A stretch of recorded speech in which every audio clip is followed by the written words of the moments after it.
Okay, good afternoon, good evening. I guess it's good evening now.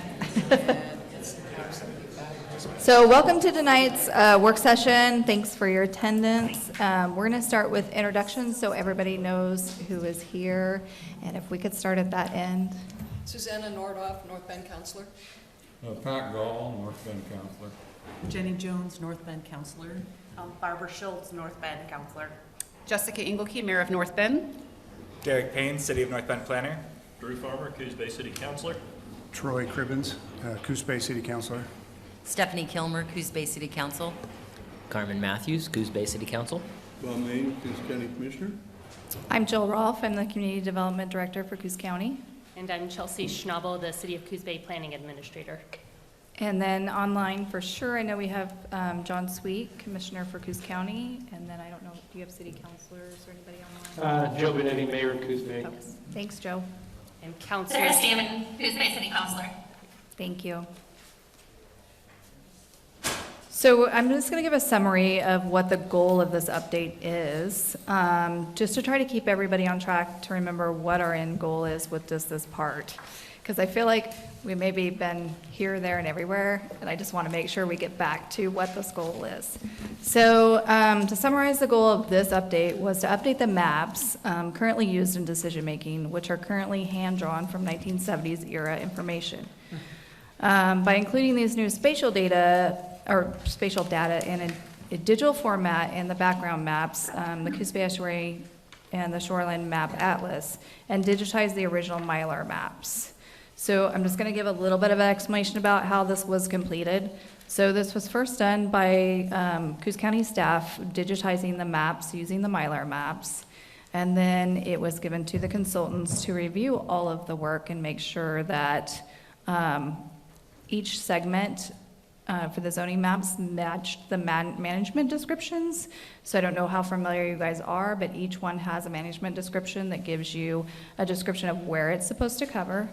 And then it was given to Department of Land Conservation and Development for a final review to make sure that they were consistent. So the second goal is use clear headers to explain the purpose and content of each of the document sections. Use of figures and tables to explain process and policies.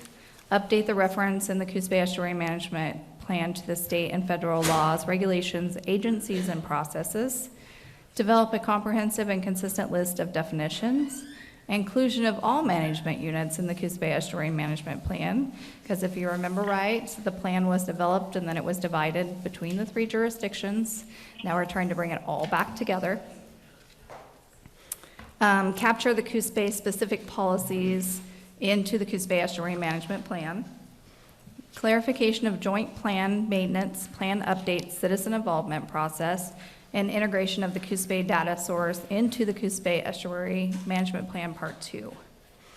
So the second to the last task, the clarification of the joint plan maintenance, plan update, and citizen involvement is what really started this work session last time.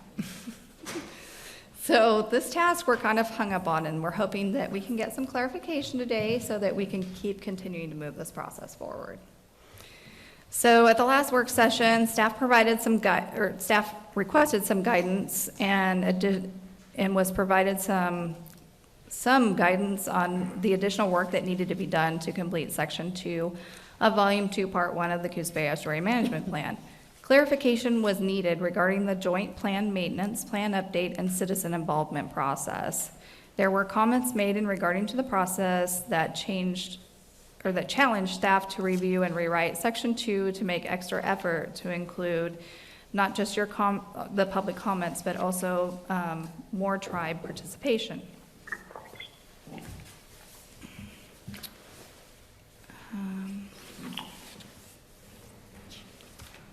After that work session, staff went back and we did redraft Section 2 and tried to capture all of those concerns. The draft was made available on November 22nd, 2023. Staff sent the draft out to 8 different associated members with the tribe to try to get more input from the tribe. We have no written comments, but I do believe that we have somebody that is representing the tribe tonight, maybe? Yeah, thank you. The draft was posted and emailed, and we didn't really get comments until late today. So we didn't get any earlier comments to respond to. We'll try to respond to these as best as we can, but I can't really just respond off the fly, I'm gonna be honest. So staff has some concerns still. The process still seems to be a bit cumbersome, maybe hard to navigate, and which wasn't the ideal goal of this, right? We were trying to make it easier. So things that need to still be considered. You have to consider that when we're building a process, you have limited staff. You have Chelsea, you have Derek, and you have myself. And so when considering these processes, you really have to have the staff to make the processes work. Or if you don't, you're gonna have a failure. So one of the comments is there wasn't a flow chart available for processing, and there needed to be maybe a two-phased approach for minor and major revisions. That's kind of the way the plan was set up originally. So we did try to make that happen. We did include if you were doing a minor change versus a major change, and we did do a flow chart. The couple of different processing questions that have came up is who the final decision maker is in these, right? So it seems like the Board of Commissioners is kind of charged to be the final decision maker in the process. So then some of the questions are, well, where should the application, if somebody wants to file for an application, where should it be submitted? Should it start with filing it with the county, and then the county starts this process? Should it be filed within the city if it affects a city zoning segment? These are process things we have to think through. Should the committees be defined in the plan or just outlined with details? Part of the issue is we're trying to create these categories and we're trying to create specific people, but are we limiting ourselves to these people in the event that we want to broaden it? Or are there experts that we need to pull in and we're somehow limiting that expertise by creating such details within the plan? So should it be more generalized categories or specific groups?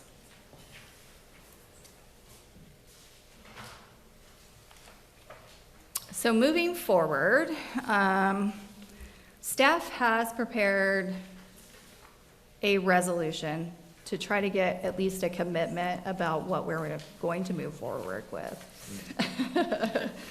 Some of the things to consider is if we don't feel like we're there with our section 2, is maybe we add more to the resolution about what we're going to do in the next step. Section 2 is very important to get it right. It is the fundamental process for moving forward with any kind of revision. And I think that's why we're kind of so hung on that one section.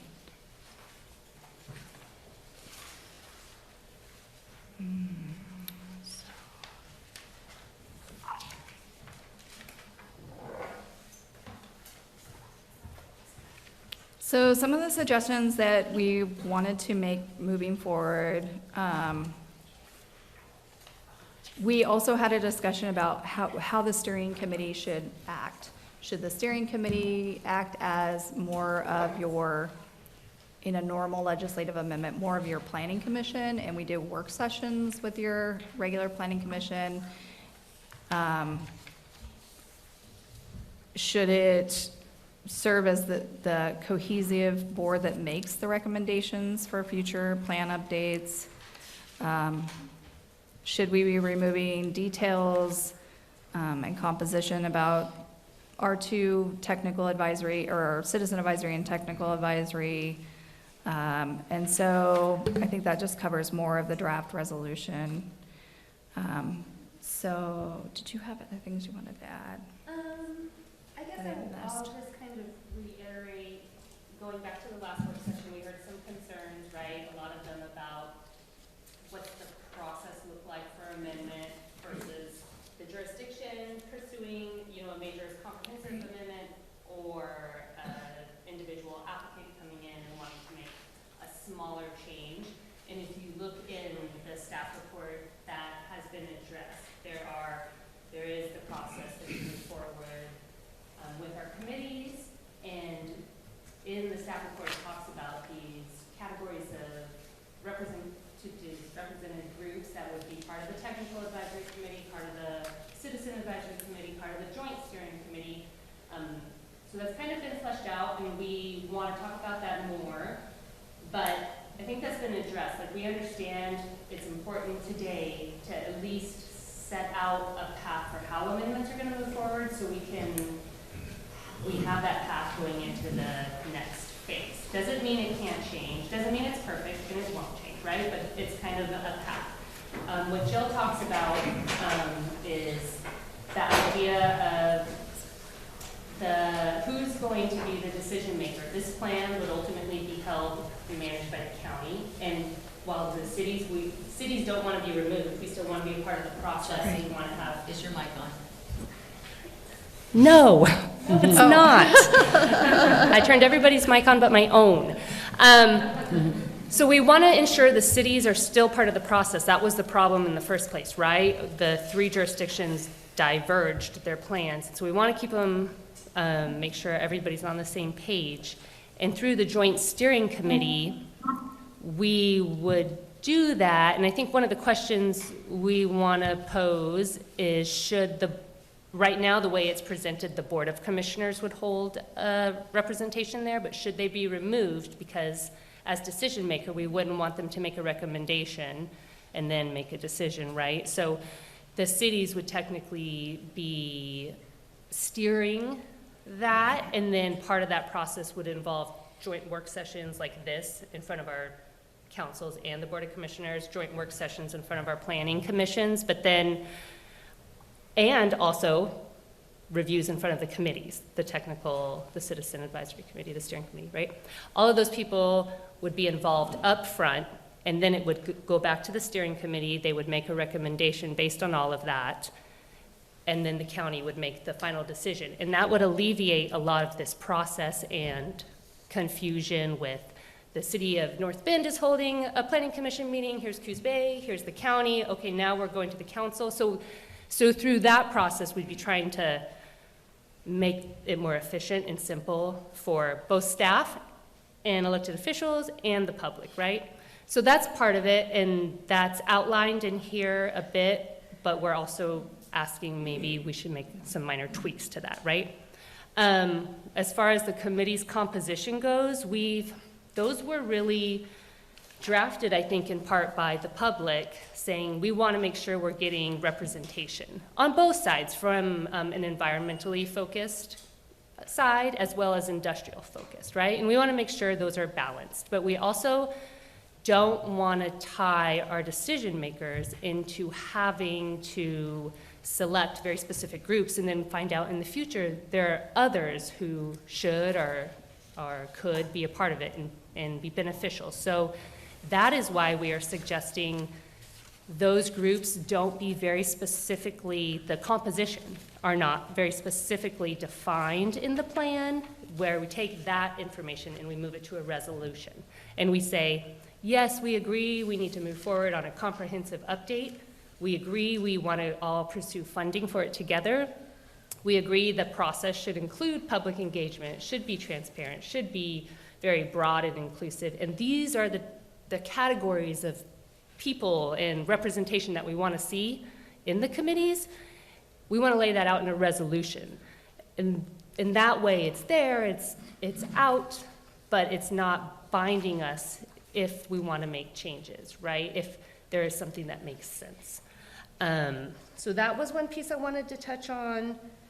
And also, I just wanted to make it clear that we have consulted or sought input from the tribes throughout this process. Both the Coquel and CT Klutsi have been involved through the Partnership for Coastal Watersheds. They were the spearhead of this project, right? So they've been involved up to that step.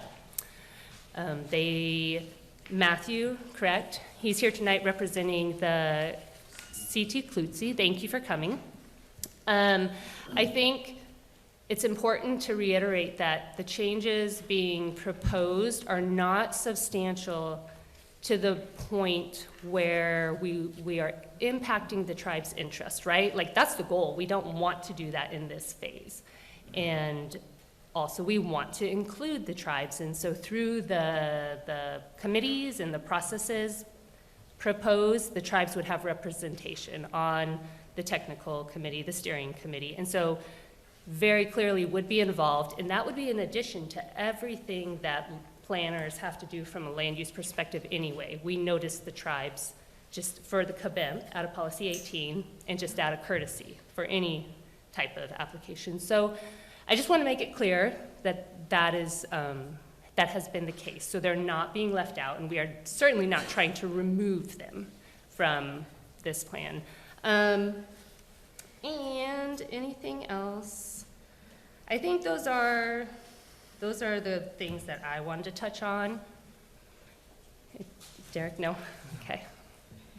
You sure, Derek? And I guess just reiterate, we all understand it's complex, right? And it can be convoluted, and it's hard to understand. Jill is certainly the one with the most expertise in the estuary plan, but we understand it's hard to understand, and there's a lot of information. But that is really the gist of what we're trying to do with this phase, with this plan. So the only other thing that I wanted to touch on was the special development considerations map, because I think there seems to be a lot of maybe just not knowing how it works. So a special development considerations map is not, it doesn't replace a plan map. It takes all of the plan maps and pulls it together. And you picture a map, and it had different layers, and you flipped them down. So whether it was wet meadows, beaches and dunes, and the bottom layer was the tax lot layer. And so it acts just like the digital map does. So in a digital map, you click the layers on and off, and that's exactly what a special development considerations map does. It's not a plan map of its own. It's it took all the plan maps and pulled them together. So the reason we're proposing that it goes away is if you're going to use a digital format, you no longer need paper maps to flip down because you can click on them, or you can just look at one single plan map. And that is the point of a special development considerations map. So I'm not trying to throw any map out. I'm just saying that that's the way that works, and that is the point of it. So the other thing that we will mention is we do have somebody here that will be monitoring time. We're going to call up testimony after we ask if there's questions. It's a 3-minute testimony. If you have written testimony and you provide it to us, we will make copies for everybody. We will post it. We will send it out. It'll be there. So I think we're at the point now. Do you guys have questions for us before we start with any kind of testimony? Not at this time. Concerns, format, okay? Okay. Okay. So the first person that we have listed is Annie Merrill. No? She's on. Oh, okay. Hi, sorry. Thank you, everyone. Sorry, one sec. Can you see me and hear me okay? Yeah. Yes, we can. Oh, okay. Okay, great. Yeah, so thank you, city councilors and county commissioners for the opportunity to provide comments on the Coos Bay Estuary Management Plan. My name is Annie Merrill. I am the Ocean and Estuaries Manager, speaking on behalf of Oregon Shores Conservation Coalition. And we really appreciate the planning team for their hard work responding to public comment and drafting new language to address our concerns. So with some caveats, we are in support of these changes and the adoption of phase 1 of the CUMBUM. But I just want to offer a handful of remaining concerns and recommendations to add to tonight's discussion. So first, we support incorporating language describing the expected stakeholder composition and roles of the Joint Steering Committee, Technical Advisory Committee, and the Citizen Advisory Group directly into the CUBUM. And this is just to ensure accountability to develop and maintain such committees in the event of any future major amendment. Because as we know, the last Citizen Advisory Committee was disbanded. Second, we are concerned about the appointment process for members of all the committees. Namely, we don't think it's appropriate for the county to appoint tribal representatives to the steering committee, as tribes are sovereign nations. So this is a distinction that should be made clear, and tribal governments should have the authority to appoint their own representatives. Additionally, we recommend appointments to committees include a clear application process for candidates that allows also input and recommendations from city councils to ensure a fair multi-jurisdictional process for selecting the committee members. We also recommend that all committee meetings be open to the public, with meeting minutes published publicly to ensure that members of the public who are not directly appointed to the Citizen Advisory Group still have opportunities to be informed on the planning process. And specifically, it is essential that the creation of a citizen advisory group does not replace active public participation and engagement in the planning process as required by Goal 1. We also recommend one of the roles of the advisory group be to help disseminate and coordinate public input from the broader community during a major revision process. We would also appreciate clarification on the definitions of major and minor amendments proposed as a rewrite in the staff report, just because this appears to be a significant change from the original plan, and it does not, which does not originally define major and minor amendments to this level of detail. So we just want to ensure that these proposed definitions are consistent with the definitions in statewide land use planning goal 2. We also kindly request that all 3 governments co-sign a joint resolution committing to pursuing funding and proceeding with phase 2 of the Kabump Amendment process in a timely manner. And last, I just really want to emphasize that ensuring transparency and maintaining these citizen and technical committees will be crucial in the planning stages ahead, particularly where technical amendments are concerned. So a lack of public participation and engagement can lead to a lot of confusion and complicate the entire process. And so I just really hope that we can avoid that pitfall going forward, particularly given the sheer complexity of the Kabump. And then we also have some remaining questions on other technical revisions of the plan that are outside of the scope of tonight's agenda. So we outlined those in our written comments that were submitted today, and we just hope to see clarification before the plan is adopted. So we would recommend holding another work session or a public information session before the hearing process continues, just to ensure that these concerns are addressed and help iron out some of the more technical details of the plan that are not being considered tonight. So thank you again for this opportunity to comment, and we really look forward to a more comprehensive estuary planning in phase 2. So thank you. Okay, thank you.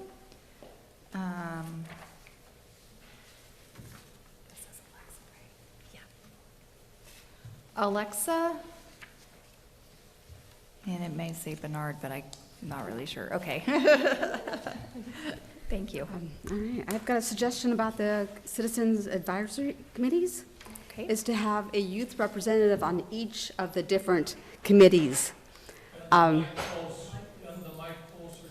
Okay, so my suggestion is to have a youth representative on each of the Citizens Advisory committees. And this would really help call in the youth. They are the ones that are going to be inheriting the communities. They're going to be sitting with you in the years to come. And this is a way to utilize the process that we're doing this to kind of get out there and engage the community more. Thank you. Thank you. Okay, Mike Graybill, you're next.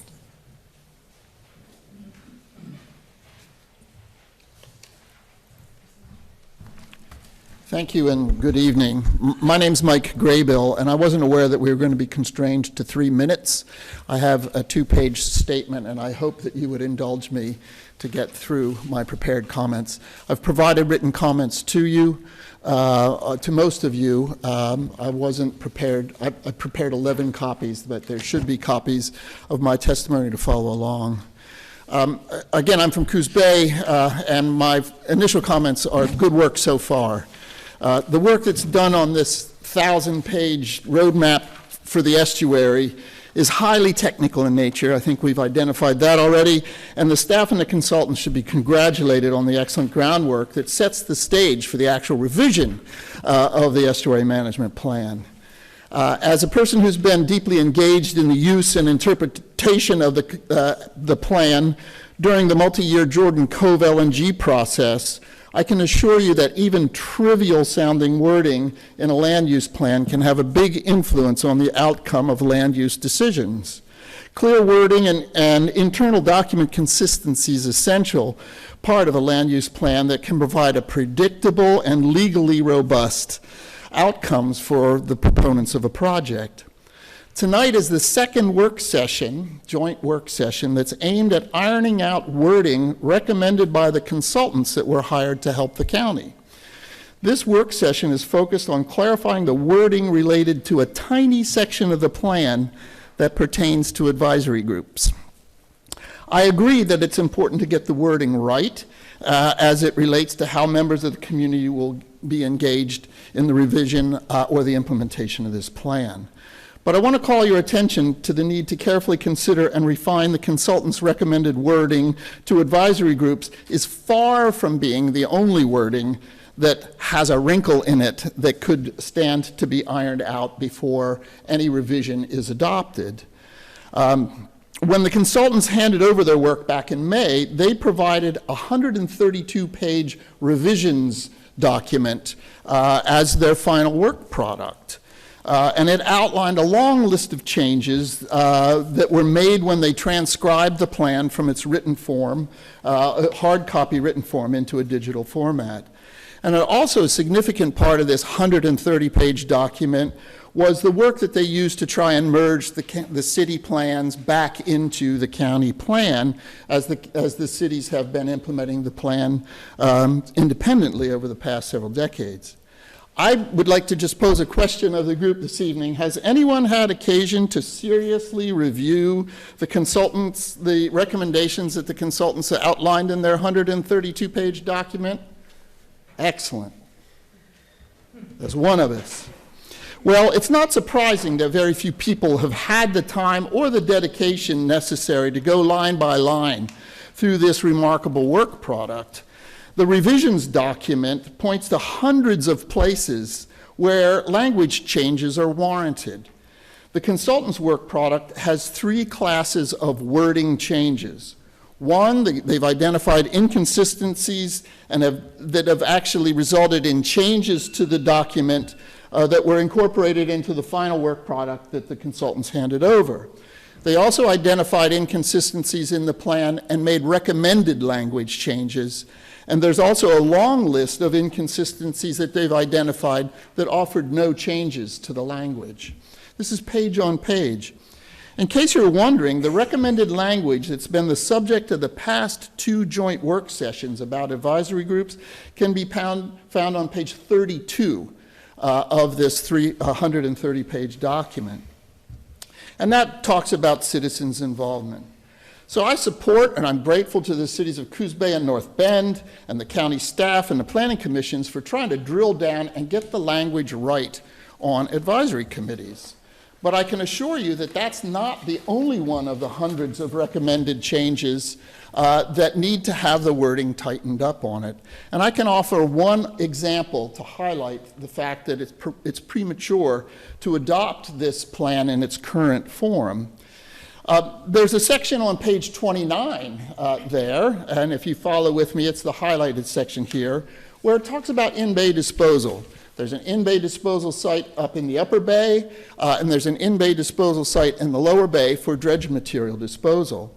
The recommended wording is they identified an inconsistency where Site D and Site 8.4 were both referenced in the same document. It's the same location. They've clarified that. But they also suggested changing this Site G to Site F, a single letter change. Well, it turns out one of those sites is an in-bay disposal site and the other one is an ocean disposal site. So making this simple recommended change of a single letter meant that the priority for disposal of dredge material dredged from the upper bay, will be shifted from being disposed of in the ocean to being disposed of in the bay. That's a fundamental change in how we would go about managing the estuary, and I just offered as a single example of why it's going to be important to go through this document line by line and check the consultant's work, to make sure that the consultant's work is what we want, is the wording and the language that's important for us. I can provide other examples, but my take-home message is that we need to get the language right on the advisory group, but I strongly advise against taking action in the near term to adopt the current proposed version of this document as a replacement for the existing plan that's currently in use. Instead, I request that the work that's been done so far is acknowledged as a working draft and a work in progress, and direct the staff to proceed with further revision of the plan. There's no legal requirement or there's no compelling reason to partially adopt or to adopt a partially modified plan as a replacement for an existing intact plan. So I want to point out that the consultants that were hired to help the county advised against adopting the plan in multiple steps.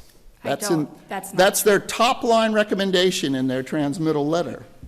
And it's not clear to me why we are now in the process of adopting a plan counter to the consultant's recommendation as multiple steps.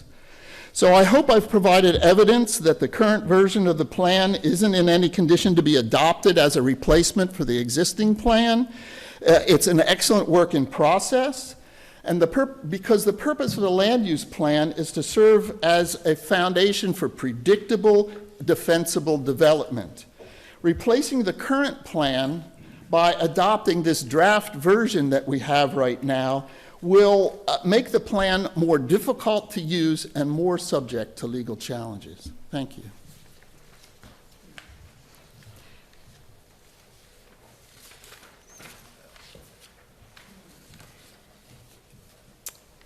Jamie Faraday.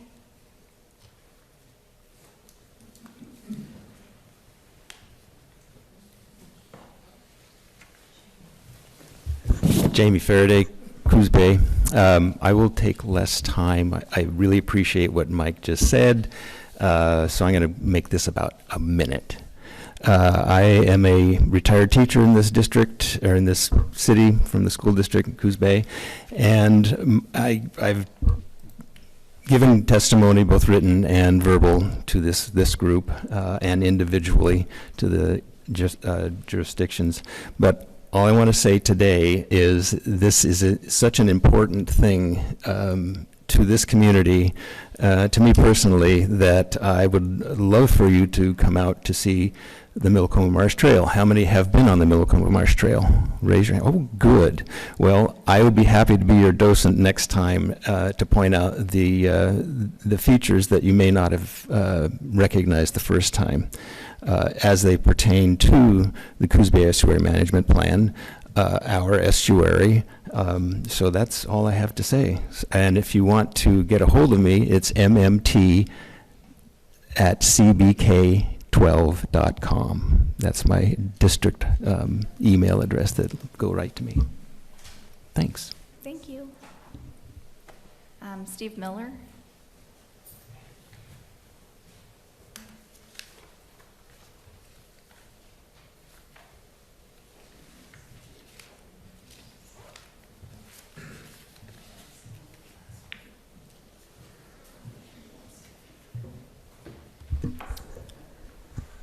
Thank you for the opportunity to speak about the estuary plan update tonight.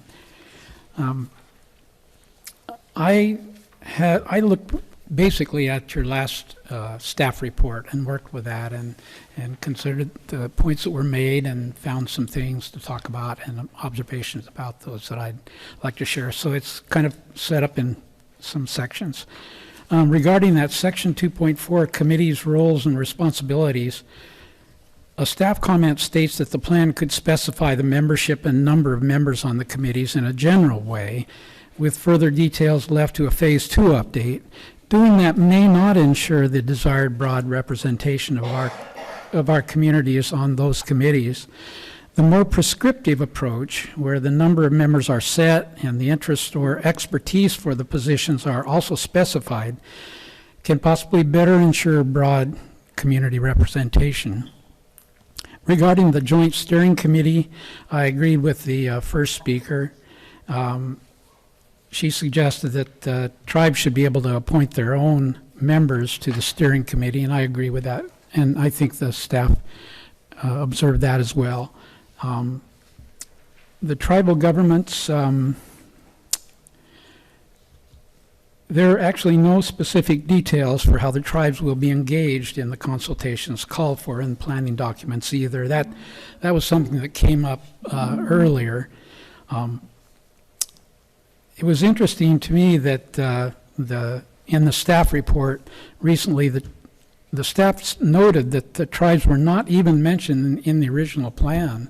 And then the consultants hired to help with the update recommended one tribal representative for each of the tribal governments be chosen by the county to be on the steering committee before we've arrived at the tribes should make their own choices. Who should be the 9th member of the Joint Steering Committee was another question that was raised by staff. And I feel the 9th appointment to the steering committee should further broaden the committee's representation in the community, for the community overall, its interests and concerns. And the broadest possible public engagement is desired by nearly all who are guiding and participating in this process. The composition of the Coos Estuary Technical Advisory Committees, I favor the list of 9 committee members that has been proposed. It provides for a broad representation of technical expertise on the committee compared to the alternative offered, where its general language could be more easily result in narrowing the range of expertise among the members, and also that would result in the competence of its technical advice coming into question. The composition of the Coos Estuary Citizens Advisory Committee, like the Technical Committee, I feel that the broadest representation of citizens' interests and concerns about the estuary should be sought. And I would like to urge that a Phase 2 update process be begun after the Phase 1 is complete. Since nearly 40 years has elapsed since the original plan took effect, an updated, complete estuary management plan is overdue. Thank you again. So just a couple points of clarification. Section 2 is where the tribes weren't included. Policy 18 is very specific and says that when we receive it, I think it's 3 to 5 days, we have to send notice to the tribe and solicit those comments. So they are included in the original plan. They're not, that's not. That was a statement in the staff report. Well, the statement only meant, only was referring to section 2. Oh, okay. Only section 2. So, and then we're not suggesting that we appoint the members from the tribe. We're suggesting that the tribal council appoint the members that are appropriate to serve on the committee. That's the second point. And we can make that clear in the language. And then I also want to clarify that while the maps are hand-drawn, the plan is not handwritten, it is actually typed. So just, I don't want you guys to think that we're actually just using handwritten documents, right? So Jan Hodder, you're next.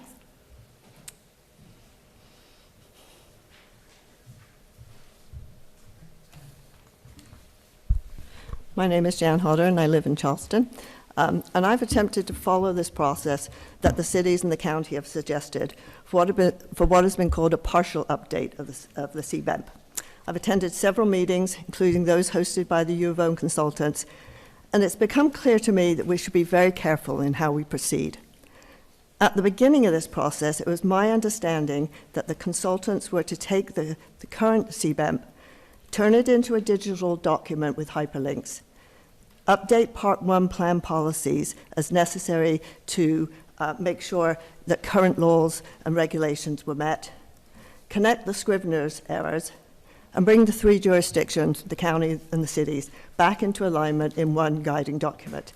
And this is what I think they've done.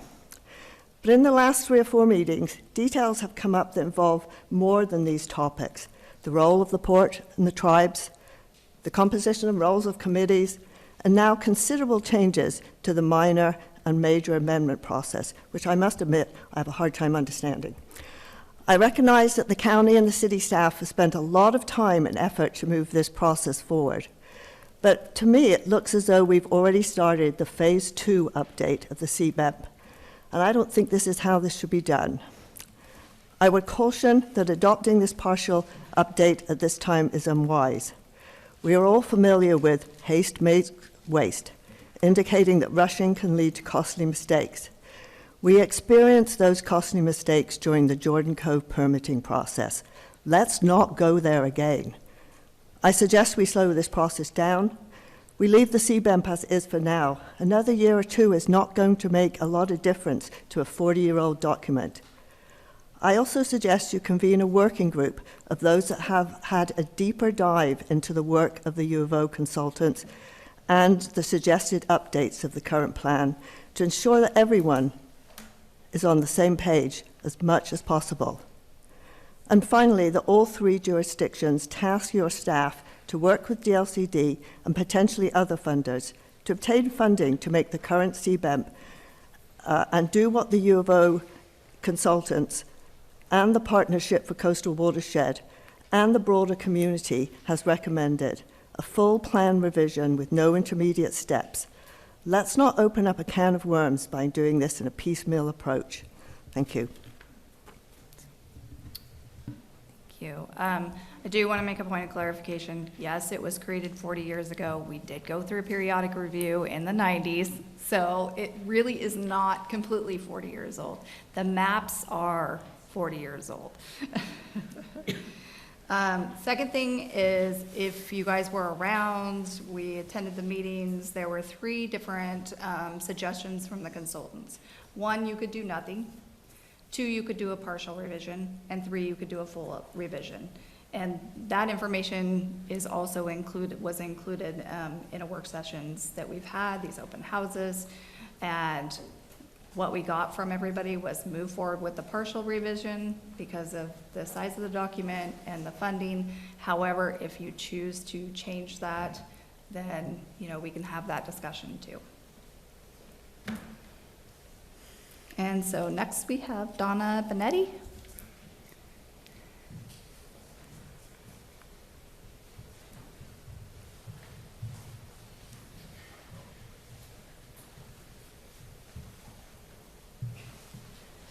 Thanks for allowing me to comment. I read the most current revision, and I found it, frankly, very confusing. And it seems to me that some things maybe need some work and clarification. And there was a lady here at the last meeting who worked on the original document, Crystal. She seemed to really know her stuff, and maybe you could consult with her and come up with some clarity of language and processes. I'm with Ann Merrill. I think that everything should be subject to public review and comments, including the committee meetings. Also, one thing that occurred to me, especially as different entities are involved, is a clear process for when and how somebody needs to recuse themselves from a vote, because there might be somebody who has a personal or business interest that that might be trying to push an agenda in the future. You never know, and that's something that should be in there. And I do agree the tribes should be the ones appointing their representatives. I would also like to see more youth involvement. I would love to see more young people in this room. I don't see too many 20 and 30-year-olds or teenagers, and it's their future. And so work on clarity on the document. It's a big piece of work, and so it was a bit hard to read. Thank you. I will say that I did share the draft with Crystal Shoji, and she actually thought it was pretty clear for where the graph was, which is what she asked for. The other thing is committee meetings are always subject to public. They're always open to the public. They're always subject to notice. And so I just want to clarify that too. Paul Doyle, is that correct? Did that right?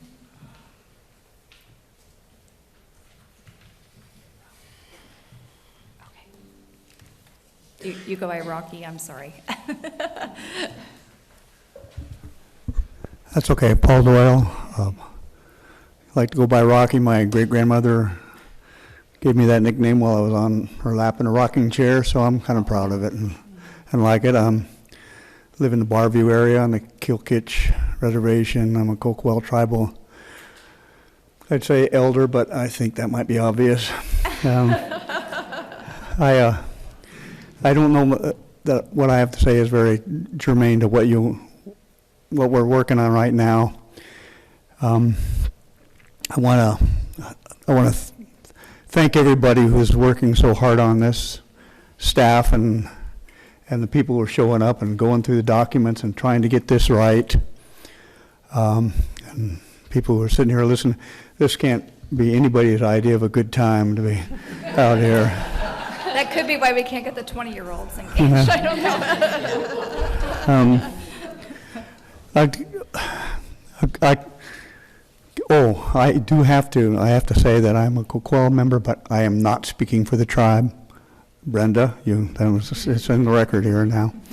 I thought of a saying, I'd like to be able to speak for the estuary, but I'm not either wise enough or foolish enough to try to do something like that. But it does interest me or know that this plan that we're doing you're doing over the estuary is not how do we improve it? How do we make the estuary better? What can we do to make this place better? No, it's how can we not harm it anymore? How can we protect it? Of course, who are we protecting it from? Us, And just that people keep in their minds and their hearts the miracle that is the estuary.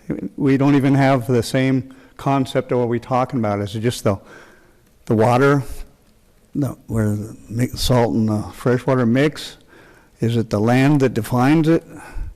Is it the eelgrass and the fish and everything within the estuary? I mean,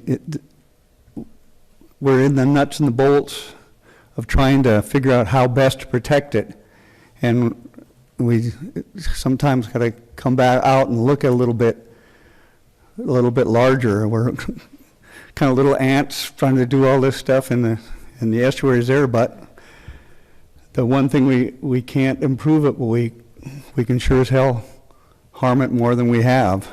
And I appreciate everybody's efforts in trying to keep that from happening and trying to change that. So as you consider who's going to be on the committee and stuff, I hope that good people who are here interested and have the estuary in their hearts will have access to having input, and that the regs we make don't advantage those people who we know will take advantage of economic opportunities no matter what the cost might be. Thank you again for hearing me.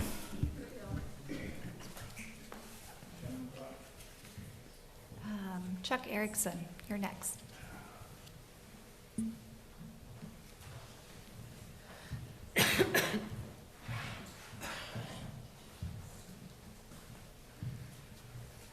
I'm Chuck Erickson, North Bend. So I want to echo the, can we make it better, the estuary. And I also, as a recreational person, you know, we have trust rights in Oregon, and it's not just fishing, it's not just crabbing or clamming, it's paddle boards, it's kayaks, and we need a voice in this. And I think it's not just one group. I mean, I don't want just Oregon Department of Fish and Wildlife having these positions. You know, we need people, you know, actual users.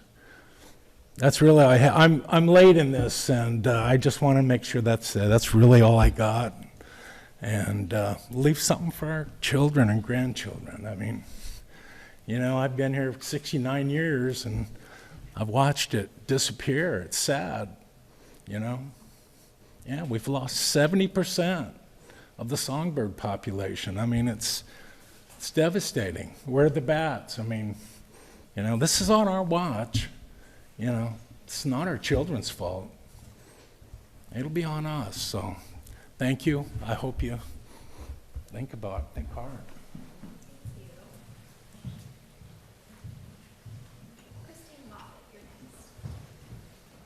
I'm sorry, I forgot to turn my mic back on. I'm Christine Moffett, Coos Bay. I want to express my thanks to everyone for their dedication to evaluate and begin this critical process to revise our estuary management plan. And when this effort began a year ago, it was rolled out as an effort to provide digital transcriptions of the existing plan and consolidate the information from the 3 entities that had made revisions since it was approved. That was easy to say, but the process during the past year has not been simple. In fact, the effort was also expanded to suggest deletion of the original inventory and factual basis and provide more updated information in effort 2025 to 2019 that was more current. Another effort was made to recombine delineations of uses in specific areas that resulted from the changes made in each of the 3 entities through their own administrative process. The report provided by the consultants on May 31st provides a lengthy set of recommendations for zoning of prescribed uses that needs to be harmonized if these areas are going to be consistent for all locations, and some of that was referred to by Mike Grable. None of these issues, except for the composition of the public participation, has been addressed. As someone who believes it is important to know where we have been so that we can better understand where we want to go, I suggest that the original materials of the factual basis that was the foundation should not be stricken from this record at this time. If we are going to begin a full revision of our management plan that has been the objective of much of this effort, we need to know where we have been and then look forward to where we can go with changes. The need for the history of the process is retained is relevant to the initial zoning and use parameters. The history is actually provided and relevant in the comprehensive package that was provided by staff today for this work session. You can see there were pieces of the past that were presented in that. So I suggest that we need to keep that in there. It's very important.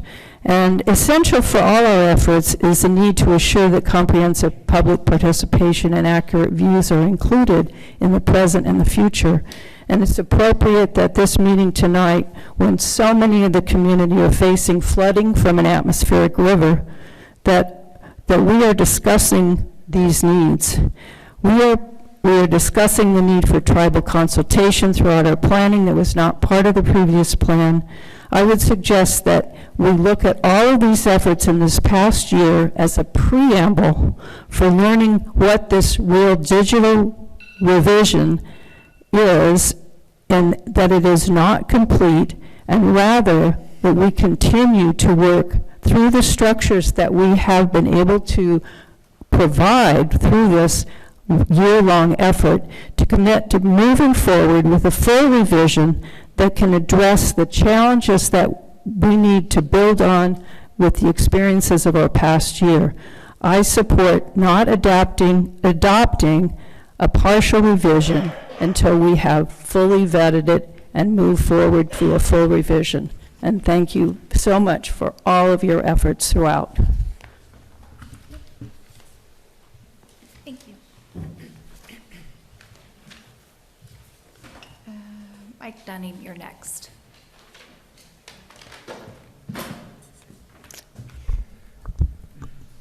Good evening. Thank you for allowing me to speak today. Mike Dunning, Chief Port Operations Officer at the Port of Coos Bay. Throughout the update, I've represented the port as a member on the Partnership for Coastal Watersheds, and this has been going on for quite a long time. Remind me how long we've been working on this? We started this effort in 2012. We didn't obtain funding for pieces of it until 2000. A long time. So this has not happened overnight. This has not been rushed. So I applaud everybody for taking their time so far. The port supports and appreciates all efforts to improve the usability of the plan and coordination between jurisdictions. The port's involvement in the management of the plan as a key stakeholder in a special district of the state of Oregon is important and necessary to achieve balance between economic development, culture and tradition, and environmental stewardship. All three legs of this stool are integral to the success and well-being of this community. It is the port's endeavor to protect all three legs. We do not have to sacrifice one for the other. Thank you. Thank you. Ken Bonetti, am I saying that correctly? I hope. Okay.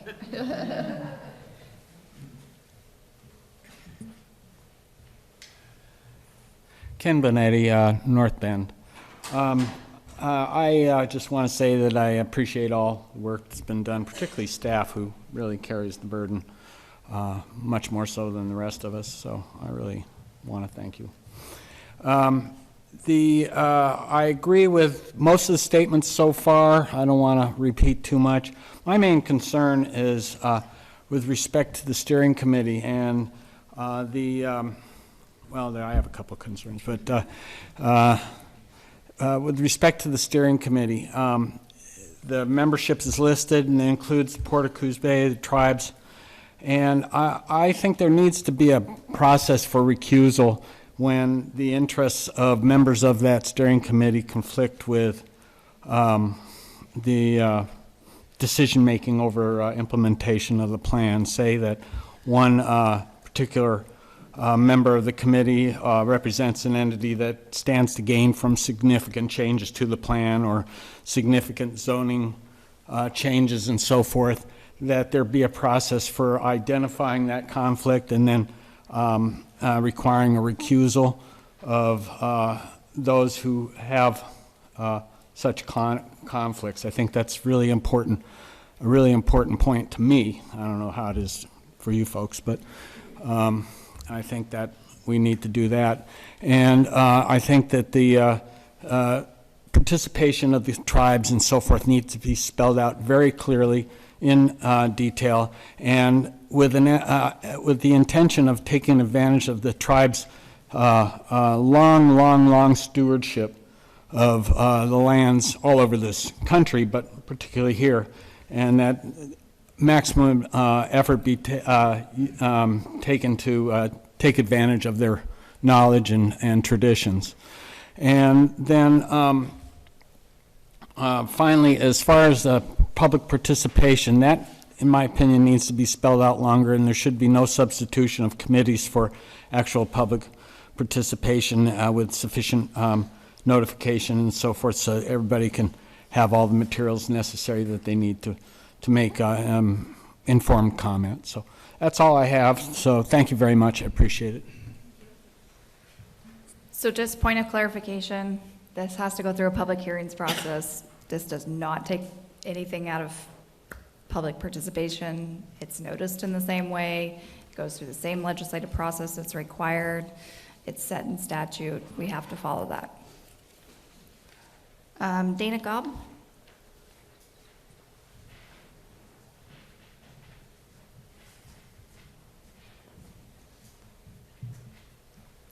Dana Gobb, North Bend tonight, Camp Myrtlewood tomorrow night. I have a short story and a question that hasn't been answered for a long time. I first crossed into Oregon in 1974. A big sign said, "Welcome to Oregon. We hope you enjoy your visit." A few days later, I came into Coos Bay, and it said, "Welcome to Coos Bay, largest lumber shipping port in the world." Not so much anymore. Part of the changes that have taken place. We have giant chip piles and boatloads of logs that go out regularly. And then we have, on top of that, we've had proposals for a lot of follies by the Port of Coos Bay, major ones being pulp mills, electric arc furnace steel mills, and LNG terminals. And none of them have been would have been any asset to the state of the estuary. Some of you might know the name Ron Sadler, longtime BLM employee, retired now. For a decade, he was the chief forestry planner for the BLM for Oregon and Washington. And he was extremely knowledgeable about the NEPA process, and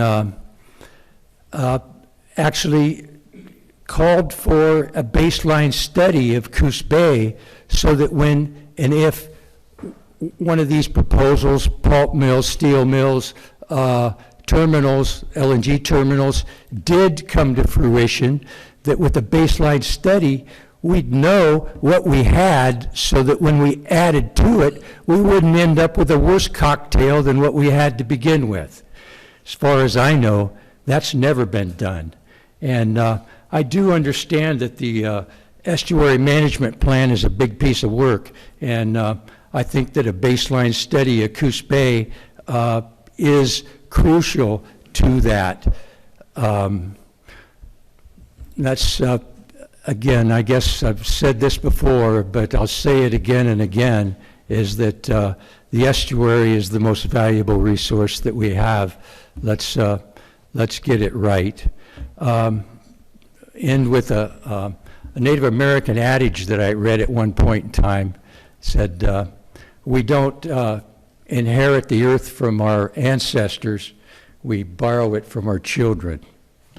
Let's get it right for them. Thank you. Ashley, you're next.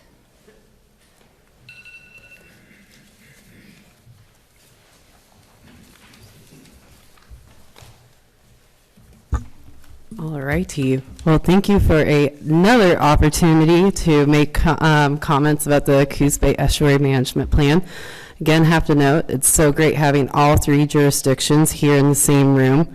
And we understand that this phase one process has been adjusting in timeline as there's been concerns and comments about the plan, and really just appreciate the hard work that the planners and decision makers have been doing to listen to those concerns as we're navigating this process. And a lot of those concerns are coming as organizations and community members are working together to review the draft update text, the staff reports. There's just a lot that is going on with this update process, and a request that Road Climate has is for a proceedings to provide a full review of the amendment to all sections to inform the decision makers and public about the effects of each of the proposed amendments. It's been clear for some time that the amendment does not simply address the Scrivener errors, digitize regulatory maps, to codify the city's jurisdictional aspects and amendments to the plan.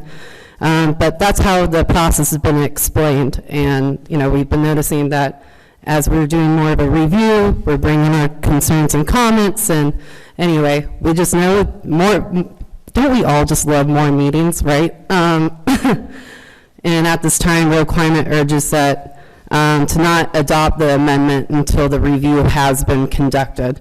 More recently, after considerable effort due to inaccessibility of some of the information, Royal Climate has identified numerous of errors and concerns have been, while working with other community members, to propose a meaningful conversation, something different from the quasi-legislative workshops and hearings held to date so far.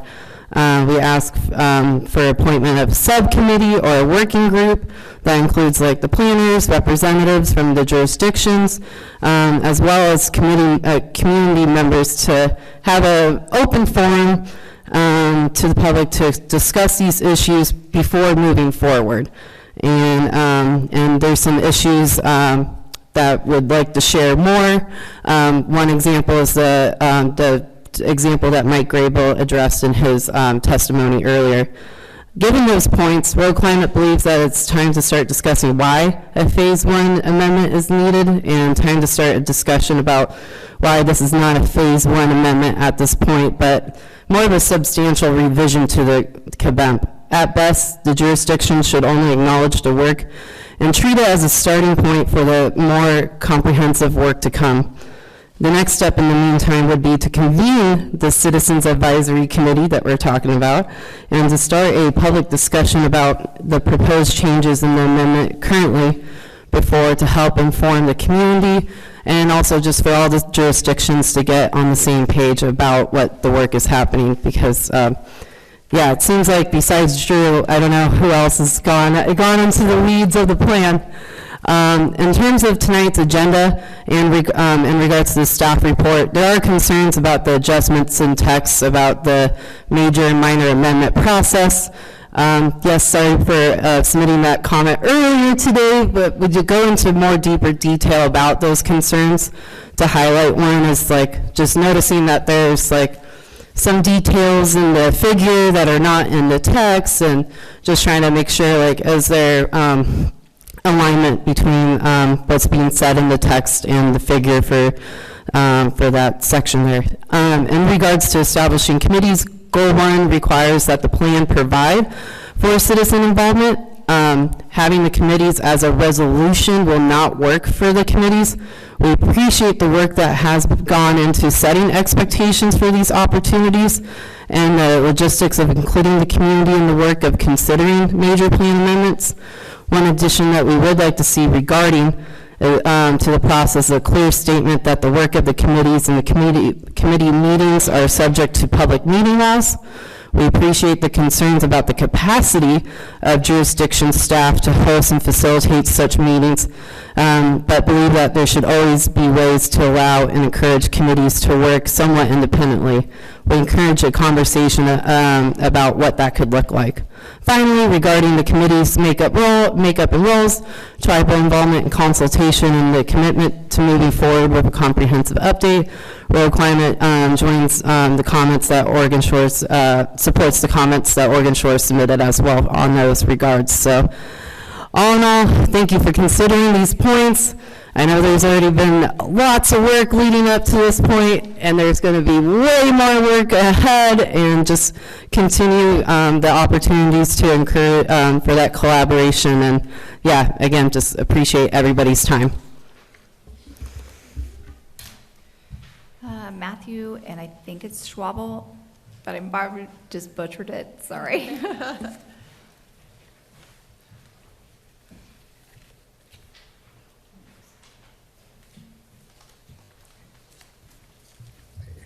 Yeah. Hi, good evening. My name is Matthew Schwabel.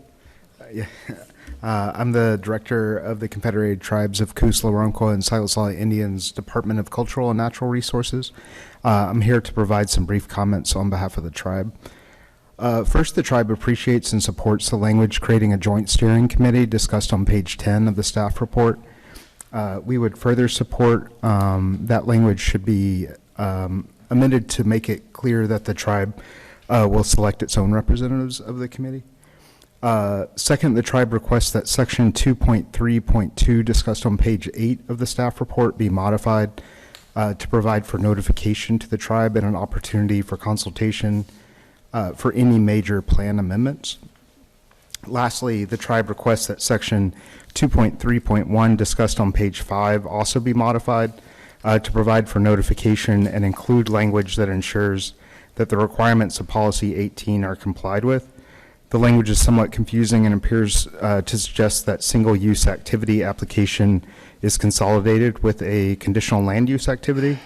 This would be on a fast-track 150-day quasi-judicial proceeding, and this may simply not allow for time sufficient to comply with policy 18 requirements. Thanks for your opportunity to provide these comments, and the tribe will also be providing these comments in writing. So just one point of clarification. These are text amendment changes only, not a conditional use at all. If somebody wants to apply for a use, they have to apply through the regular process, whether it's a conditional use, it's a public hearing, it's not. That's not what Chapter 2 is. And if we didn't make that clear, we will make that clear, because I want to make sure that this is only for text amendments. It's only for updating the maps and the text. 2, all of these changes have been available on the website since June 1st. I would hope that more people than Drew really read these. Okay, I hope that you guys just didn't understand the question. Because it did freak me out a little bit when he was the only one that raised his hand. I was thinking, okay. So that concludes our testimony for now. Unless there was somebody else that I missed, but that was all I had on the list. Okay. So moving forward, I think we want to hear from you guys what thoughts, concerns, where you want to go, what the direction is, what do you want to hear from your staff, and that way we'll know which way to proceed with this. So does anybody want to? I'd like to speak. Okay. I was here a couple hours, the last meeting we had, and I was getting the vibes on the last meeting, and it happened, that they seem to, and I'm saying the audience, seem to support moving completely forward, even into phase 2. And I didn't hear any of that tonight. Tonight was all, let's put the brakes on, let's start over.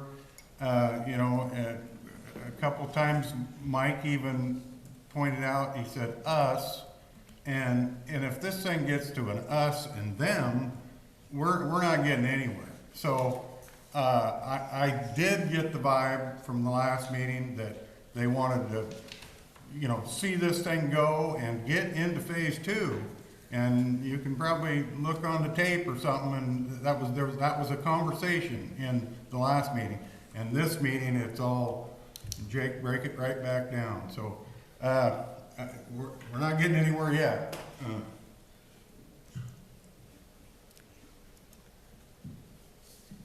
Somebody else can talk.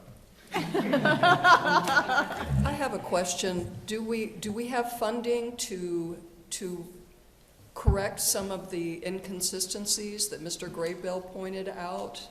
Well, first of all, I haven't had a chance, because today is the first time I've seen his testimony. So to be fair, I haven't had a chance to look at his testimony to see if they are actually inconsistency. And I'm not saying that they're not. I'm just saying I haven't had a chance to look at that. So it may be just as simple as correcting and not making that change in there, which would cost you nothing. Or it could be that there is some sort of fundamental change that does require a financial. So I really can't give you an answer on that without actually having time to look at it. I had a question about the process of digitizing, because you know, there's lots of ways to do it. And it was in particular in addressing some of the issues that are this page 29 and 87 thing that's in reference to Mr. Graybill. And so what I was curious about is if the digitization would include links back to the maps and the regions that they're referring to. Because if that's the case, then when we get this digital document complete, we will be able to make very quick use of, oh, that is the wrong section. This is the section that it needs to be. It won't be now where the documents are completely separate and you have to, really be a very calm person to be able to handle 100. Am I making sense? Am I making sense to you? No. Okay. So let me rephrase.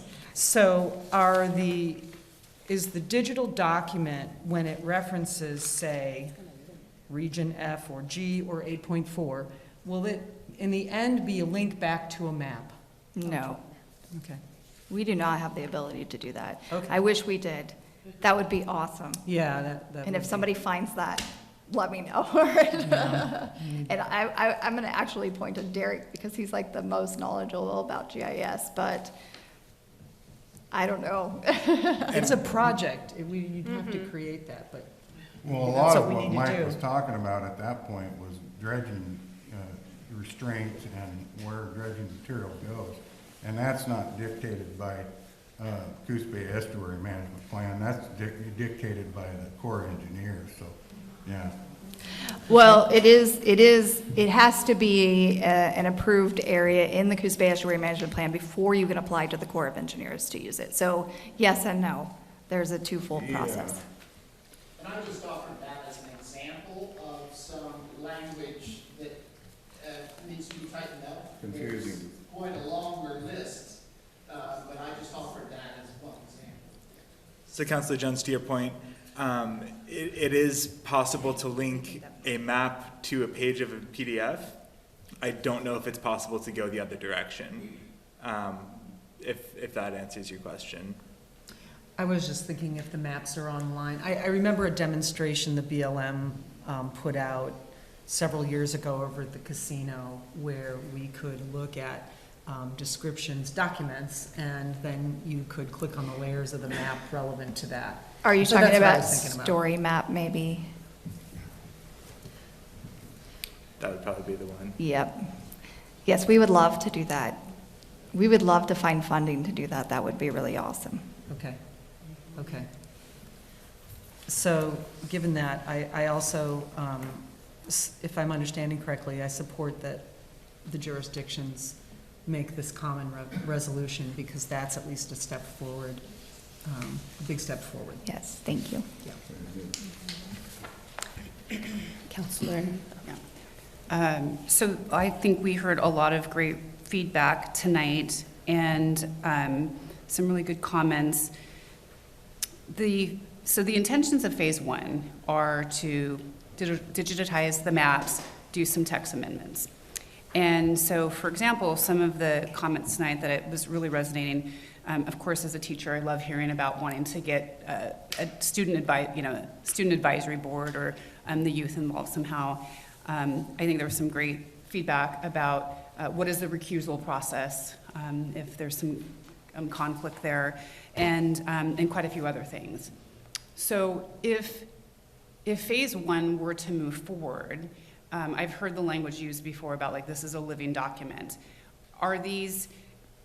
How would that play out if that we ended up going back to our collective bodies, made a decision to move forward with phase one so that the real work can be done in phase two? How do we go forward though and iron out, I'm guessing some of the things that were brought up tonight you might already have the answers for, and those are quick fixes, and then some of them might be a little bit more detailed. So Right. what would it look like if we were to move forward, but we would want to ensure that these other things were happening? Right. So one way you can move forward is to identify these items that, let me back up. So if we believe some of the items that were raised are beyond the scope of what we were trying to do in phase one, if we can identify those and back those off and save those for the second phase and really just stick to what the goal is. The reason I was trying to hammer out everything in section 2 was because that does affect a future phase. And it's really important. But then there are other things like maybe Mike has brought up an issue, and if it comes that there's not clarity if that change needs to be made, maybe we pull that out and we save it till the next phase and we talk about it. It's really important that we have the zone maps digitized, we put the plan together, so it's in one, and we iron out the future phase adoption. We have to have those three elements before we can even consider moving on to a future process. We have to have a starting point. And what that means, we adopt the digitized zone map, and we adopt the section 2, and we leave everything else out. Or not maybe everything, but most of everything. Other than combining the sections together and putting the headers in to make it clearer, that's something that we definitely could do. And this is a living document. So if you get into a process and you're not happy with that process, you do a legislative text amendment, you go through the committees, you get the feedback, and you improve it. I mean, that is what it is. It's improving. I mean, just going through this process, right? This has been a huge process. Think about it. So we started this process. Basically, you guys started the process in 2015.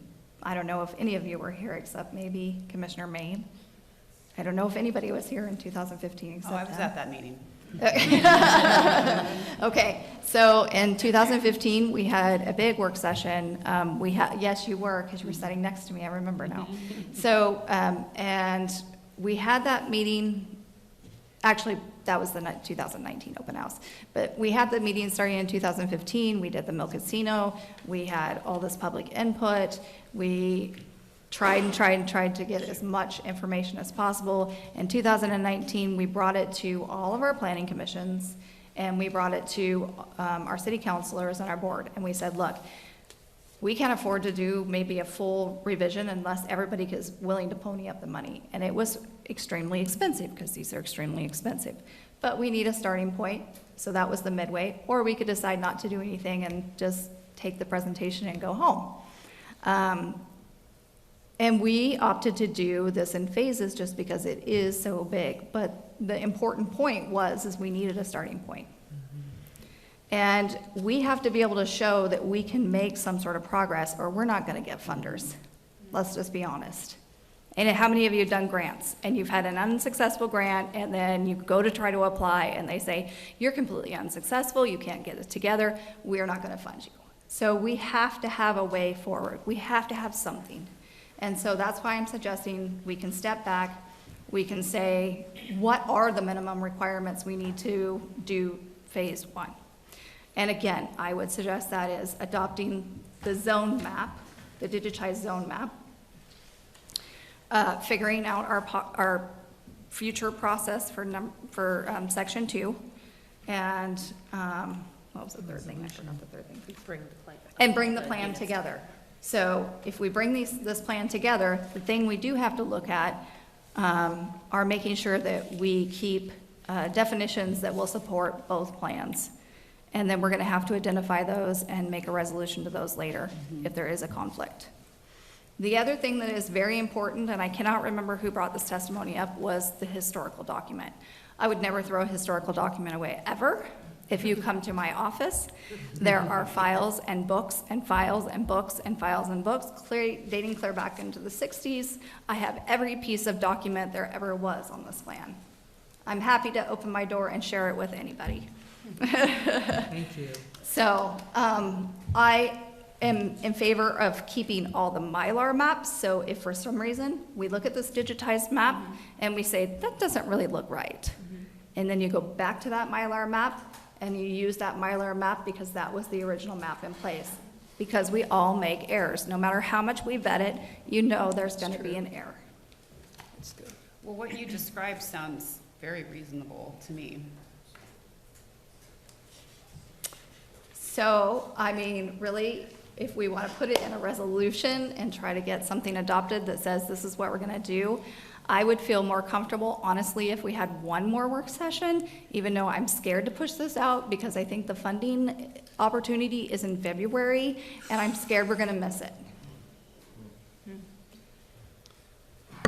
How much, if you're in favor of doing another joint meeting, where would you feel comfortable having that meeting to be able to meet the funding. You're gonna wanna do it no later than, probably 2 weeks. Yeah. You won't be here, yeah, and I need you. So, Can I ask, yeah, so in that early, next, early January would be the latest that we could do it, and I think that probably works with everybody's schedule, just because I'm scared the holidays are coming, everybody's gonna be gone, nobody's gonna be around, and we have to have time to get it done. and so tell me what that meeting would look like. You would So bring back, that work session, you know, we could do it in a couple different ways. I'm not your legal counsel, so do not quote me on this, all right? But basically, if you did the work sessions, and then you could even recess and do the formal adoption of at least the resolution at that point. You could, you know, each body would have to convene. Or I would recommend that you do the work session, and then the following week, we try to schedule these formal hearings to get this portion of it done. I don't know what your timelines look like, because I know I'm dealing with a lot of different timelines, and it is really hard to pull everybody together. But we want to be able to have at least something in a tentative decision so that we can present it to funders in February and say, we can move forward. That makes sense. I think this is, from, personally, my feeling is this is important enough that we make this a priority if our staff is able to fit this in. Agreed. At least. So this is Joe Benetti. I just have, we're going to move down to get the third hearing. I think it's important that we make sure that we're going to move forward as been suggested by Jill. As Pat said, the first meeting, we're moving forward, and we were even questioning the second meeting needed, and we decided that there was. And now we're in this flux of trying to say we shouldn't initiate partial phases, and we should wait another year or two. So I mean, if we're going to have another hearing, I think it's imperative that we give direction to the staff that we will adopt what they're suggesting. Otherwise, there's no reason to have another hearing, because then we need to postpone this indefinitely or much further out. Is that the consultant? No, Mayor Benetti. So there's 5 of us here. There's 5 of us here. Can we, if we all agreed to say the resolution and just, part 2, I mean, what can we agree to, if anything, today? We can't do that. We can't do anything today. We can't say that this is just a resolution. Yeah. Okay. Do a resolution and a work session. Okay.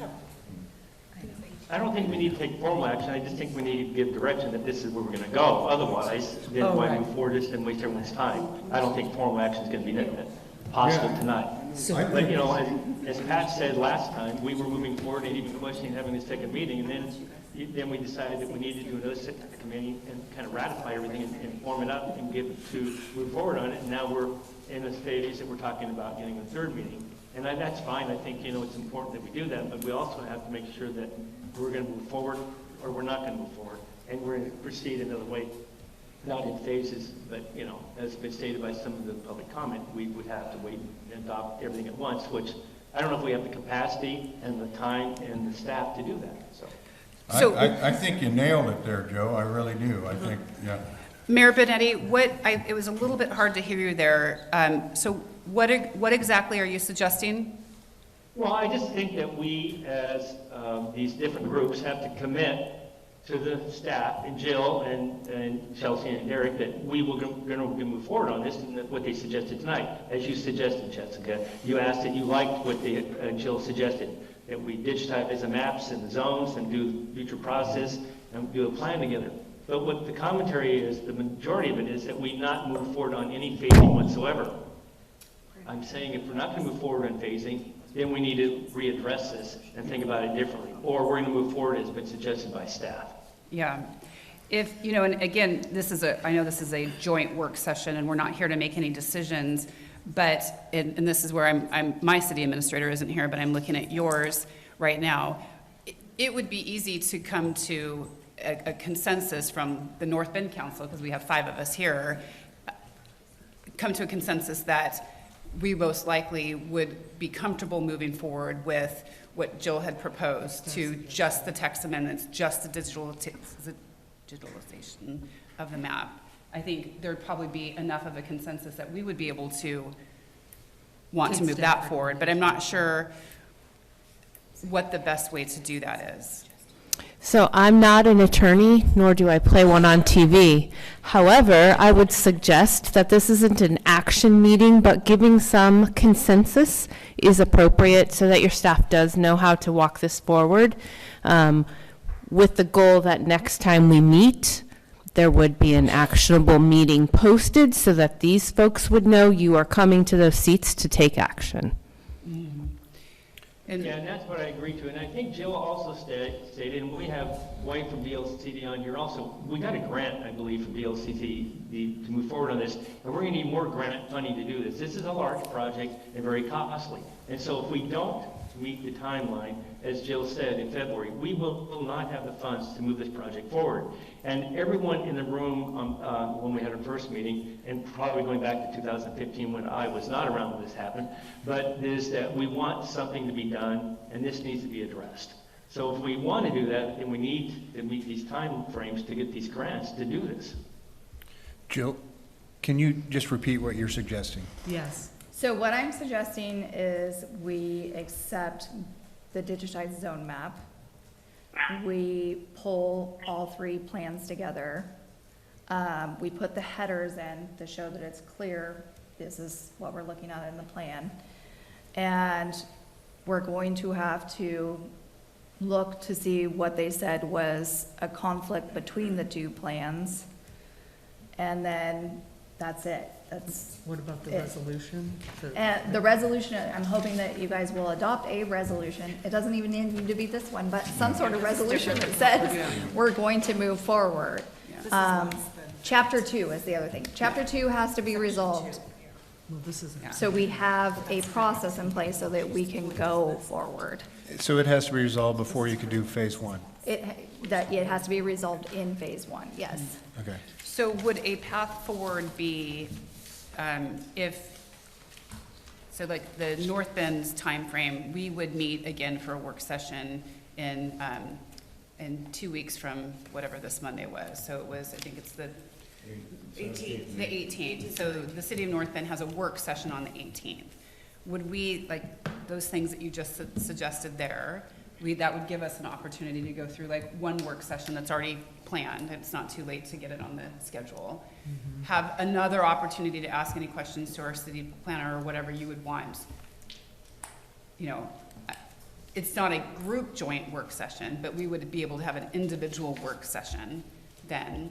And then our next council meeting after that is, then we go back to the second and the fourth would be it'd be the 8th and the 9th. Of January. We're going to adopt our own resolution. I think that's one path It might be forward. this one, but it's the city of North Bend. It's going to be. Right. So this resolution I did it very generic. It does not have anybody's name in it. I did it generic because I think it's really important that we try to adopt the same resolution, but you have to do it individually. You can't do it here. And then you get into timeframes of resolutions as far as, I guess it's more of an ordinance. Ordinances have time. Yeah, So ordinances have timeframes, resolutions, sure. Okay, so like that could be one path forward for us to have one more work session. I think it probably should be said. Yes, Jill, big picture, a little bit off to the side. Being as the legislature has approved that the Oregon International Port of Coos Bay does not have to adhere to local land use control. That's not factually true. How does that It can't be that interact easy. with the new rule that came down from legislature? So the new rule just provides a separate exception process. Exception process has to be applied no matter what. It just gave them a special exception process that's not in the general exceptions. So that has absolutely nothing to do with this. They still have to meet certain criteria and apply for an amendment to the plan, and the jurisdiction still has to adopt it. So there's still a process, they still have criteria, it's just a special exception, right, yeah.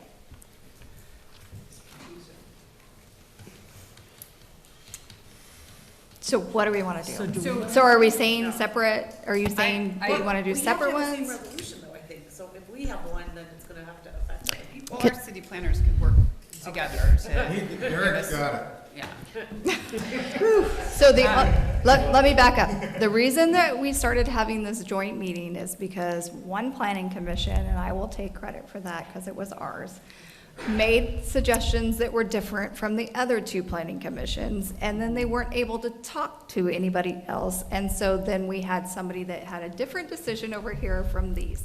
So I would not advise that you do single ones unless it's very clear that we're gonna adopt the same thing.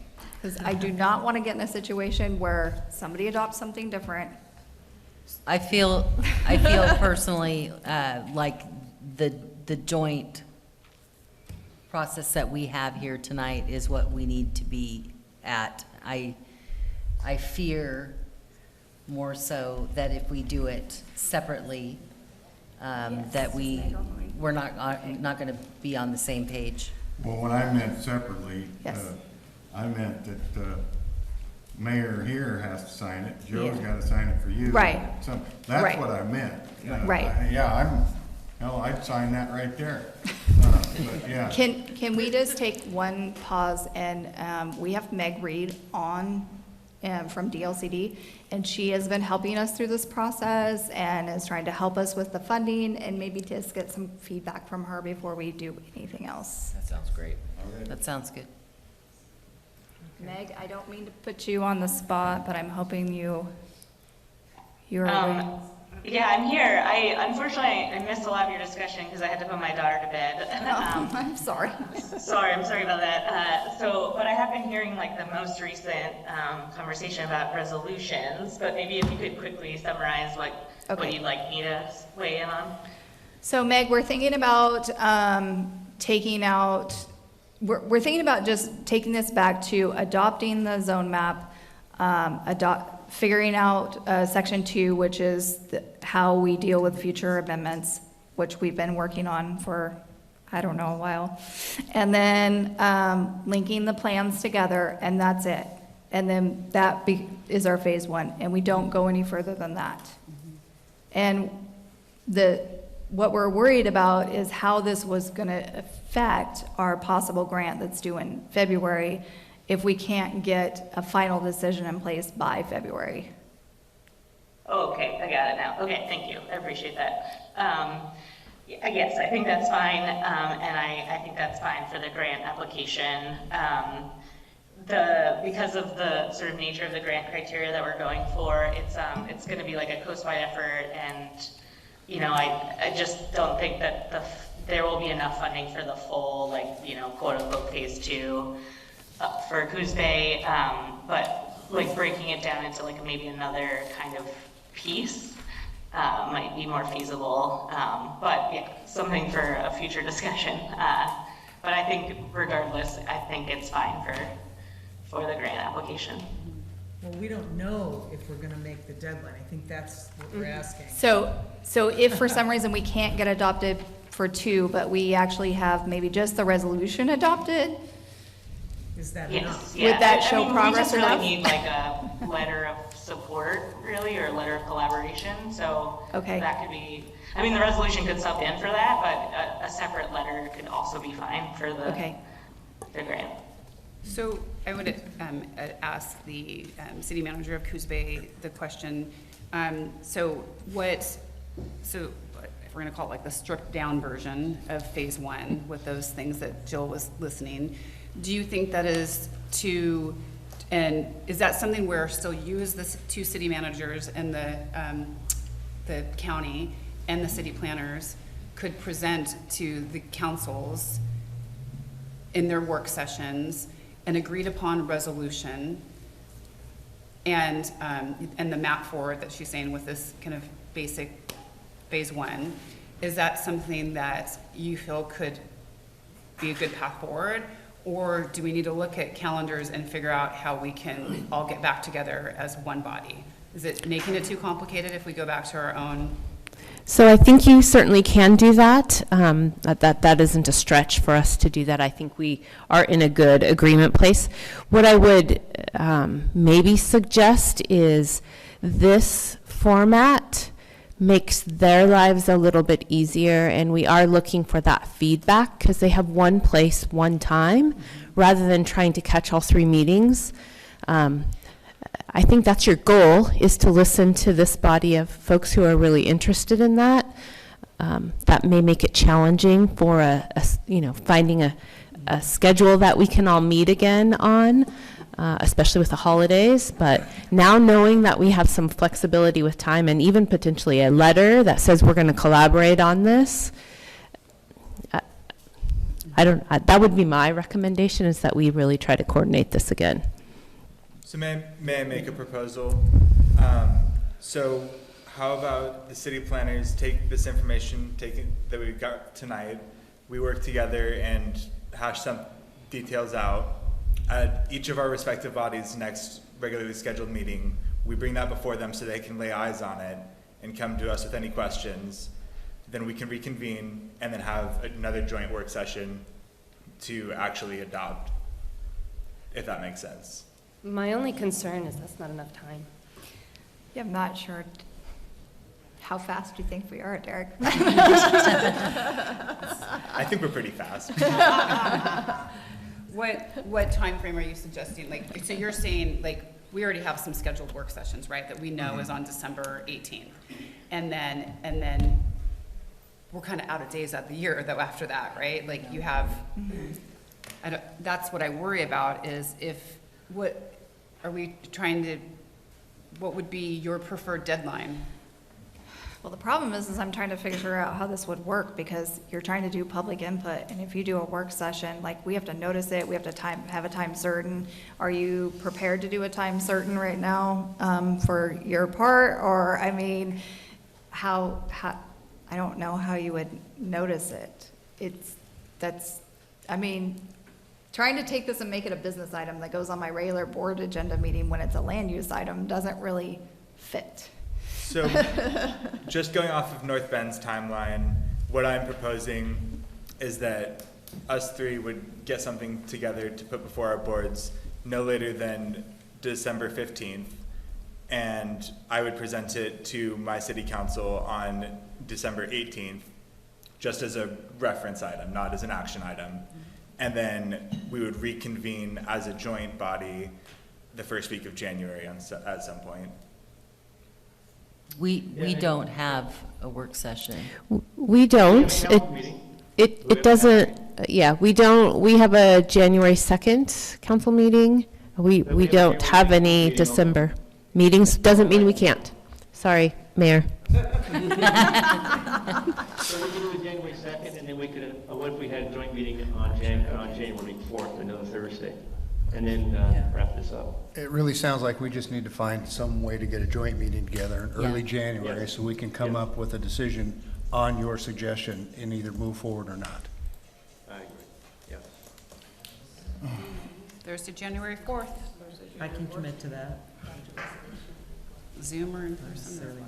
Plus, it'll give Jill and Chelsea and Derek time to respond to some of the commentary that made by Mike and some others that she hasn't had a chance to look at, so that can all be addressed. And I'd say that doesn't prevent any team from work session kind of discussions, should you feel like you need that, but it allows this body to come back at once to all of you at the same time. And then the timeline after January 4th would be, so coming back again, and then from there, January 4th would be? That would be the day you would individually adopt your resolutions. At the January 4th meeting. Mm-hmm. Like here though, right? Like, so we'd go to our little somewhere. Yeah, I don't know, without an attorney saying, because our resolutions should have to come out of our business meeting, in my opinion. And Well, Marshfield and Coos Bay should have to do the same thing. Okay, so you would end the work session, you would convene your individual city body, and you would adopt it. Right. At the joint. At here. You don't have to physically do it in North Bend. You can do it here. You don't have to physically do it in North Bend. You can do, And we you can could do it. make sure that our Yeah. attorney was available on Zoom as Yes. well. Yeah. As long as you notice it. Yes, Yeah. as long as you notice it, that your formal hearing, or your formal hearing for the adoption of this resolution will be on whatever day, at whatever time, and Yeah. it will be at this place. You have to have a notice, date, time, and place. But we're not doing that January 4th.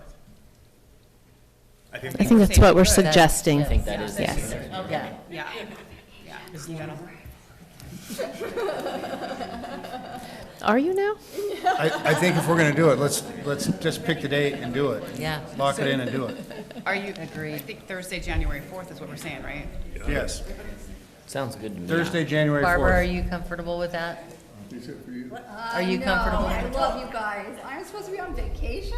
No, So you tell us a date. But no, Yeah. I'm willing to just forego that and either call in or come in or whatever, because I just want this done, all right? Well, Do you have a different? Yeah. What's another? You could do the following week if it works. I mean, I can just literally call in. I have to check. I think I am actually back in Coos County by the 4th, so I think I can make it work.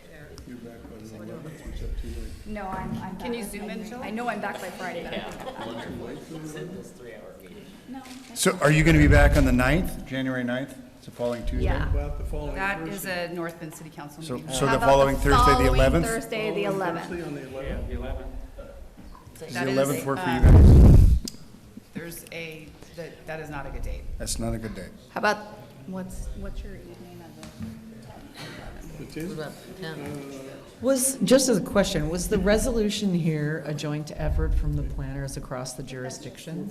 Yes. Already? I No. mean, it is, right? The joint resolution was a sample. A sample? Yes, this is what I did. I did a sample. I didn't put anybody's name in it. I just did a sample, drafted it, and if you have comments on it, we definitely could tweak it however you want, but we want to adopt the same language. I was just trying to give everybody a starting point. Any evening, through Thursday. Okay, so how about Wednesday, the 10th? Let's do it. Wednesdays seem to be a good, maybe. If we can get a Wednesday quorum. the 10th? At this point, I would make it work. I think so. Do you have, does each body have a quorum? Wednesday, the 10th works for me. So if 3 of us can show 2. What is the minimum number of counselors you would need, or from? Quorum. You need a quorum. Four, okay. Whatever your, So we need whatever you say by. Okay. Hey, we got councils talking about this, but I haven't heard anything from the county commissioners. Is there only one? We're good on the 10th, we don't have anything that evening. Will you get both of your other, would you get your other commissioners here? Only if John's it's late. on and Bob's here. John's online. I'm on for it. Hi, John. John and Bob. John's good with it. Okay. Can we make the 10th work? If not, I'm serious, I will make the 4th work if that's the day we have to make it work. I can make the 10th work. I'd like to work with the 10th to help you out. The 10th, I'll make it work. The 10th is better for me. January 10th. January 10th, we will be holding a meeting in this space starting at 6 p.m. As a continuation of this work session, and I will try to get everything online as soon as possible, so everybody has a chance to look, emailed out, and if there's any questions before then or anything, reach out to your staff members and ask. Just to burn it in our memories, give us the list again. The short list, the list that we're going to agree to so that we can move forward. So the list that we're going to agree to is the digital zone map. Bring the plans together. Putting all of the plans together into one document and trying to resolve the conflict between the 3 documents. But that does not mean that we're going to change anything to do with dredge material disposal or anything like that.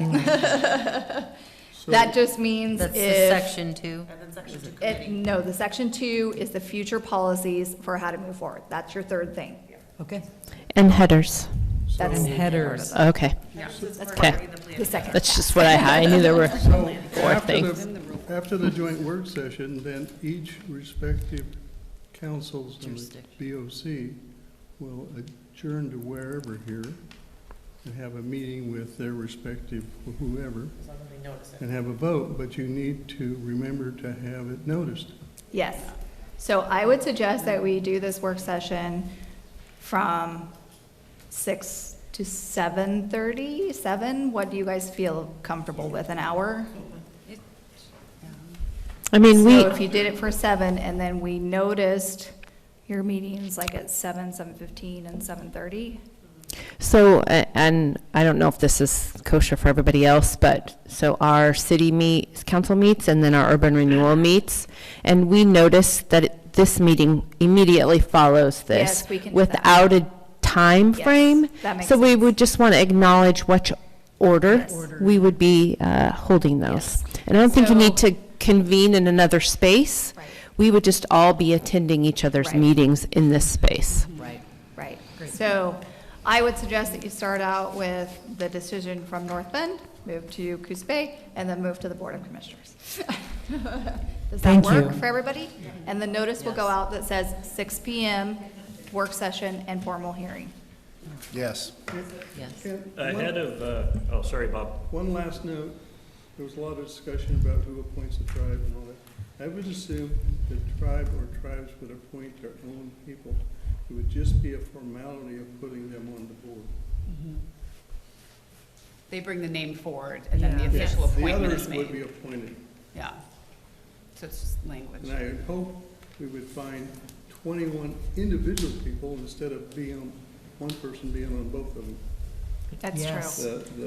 The citizens And I'm gonna and the town. highly encourage people to please put applications in for these committees, because so many times we have committees and then we cannot get volunteers. Nobody shows up.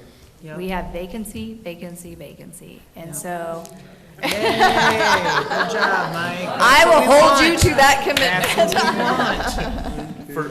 For the notice ahead of the big meeting, we may want to put in something about a recommended time frame to get notes in.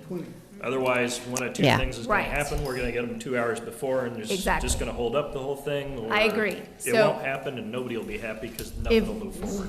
If we could have comments submitted to us a week prior, so the 10th is a Wednesday. So by the 3rd.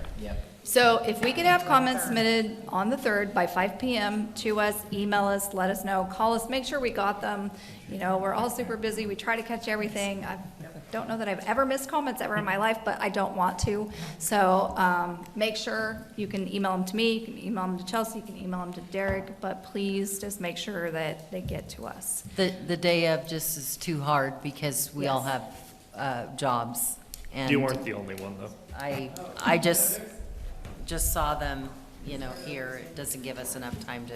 It doesn't. Read them. Yeah, getting them in early is really helpful. So No, before they're we still there, adjourn- they're just not on the screen. So before we adjourn, though, let's go back to section 2 and have this conversation. All right, let's do it. All right? Okay. So what do you really want section 2 to look like? Are you happy with the way it looks? Do you think it's too cumbersome? Do you want some more latitude? Do you want some more groups? What are your thoughts for chapter 2? So I am not trying to guess what you're looking at. And I said chapter 2, but it's section 2. Yeah. So section 2, if we go back to the staff report, section 2 had quite a bit of highlighted area. It had some suggestions. You heard some comments today.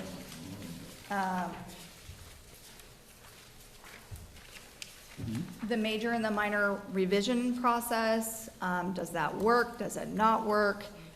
Should all the revision process be the same? Should it follow the same path? A couple of the other suggestions were having a 7-member committee instead of a 9-member committee and removing your Board of Commissioners from that committee because they are a deciding vote at the end to alleviate any kind of conflict.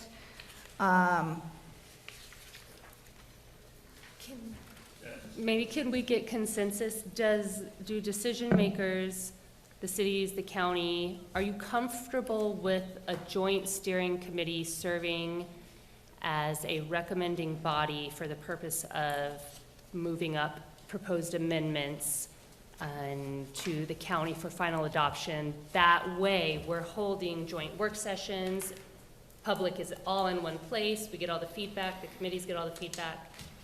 Then the joint steering committee is the official body saying, hey, county, after getting all the input from the cities, the public, this is the recommendation. And then after the county adopts it, by default, the cities will then have the same plan because we would have adopted it by reference in our comprehensive plans. So I wonder if we can get consensus that that process is okay rather than having to go to each individual city through the process, ask for comments to the county. If we can just have appointees from the cities. Yes. That sounds But I good. do think it should then go to 7 and then maybe not do a commissioner on it then, because if they're gonna make the final Yes. decision, I think. That would be part of it. makes sense. No, that's what they said, and I agree. Okay. Agreed. It was mentioned to add a youth to one of these sections. We'll have to define what we're gonna call a youth, but I think that would go under 2.4 if we were gonna add a representative there. So I know when we look, I can see all the things that we change and say, well, why did they think that? And, you know, eventually, they're gonna wonder why I'm stupid. What section are you saying? 2.4, citizen involvement. It doesn't have a specific call out for youth. Something like that would be like a youth advisory. Yeah. So like, I've looked into before having a student on our Parks Committee, but you have to be a registered voter in the city and 18. But you could have maybe high school advisory students, maybe not in official capacity, but involved somehow. Yeah, so I will say, if you look at your I, it does say youth, et cetera, so Yeah. it's kind of already in there. It does say youth. Citizens advisory, section I talks about youth already. 11? Then it's, 11. Page 13. Yeah, I just missed it then. Good job. Page 13.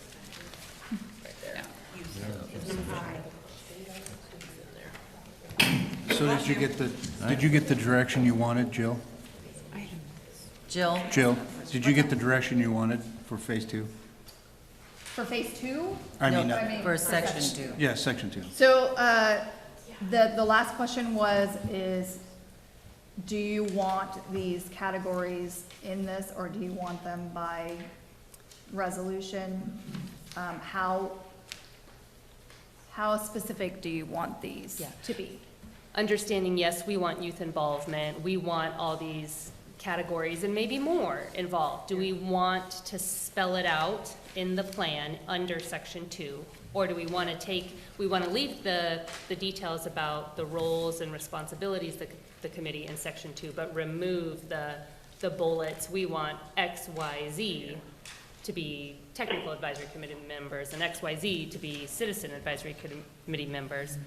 Take that out of the plan, which is very binding, and put it into a resolution, which gives you flexibility.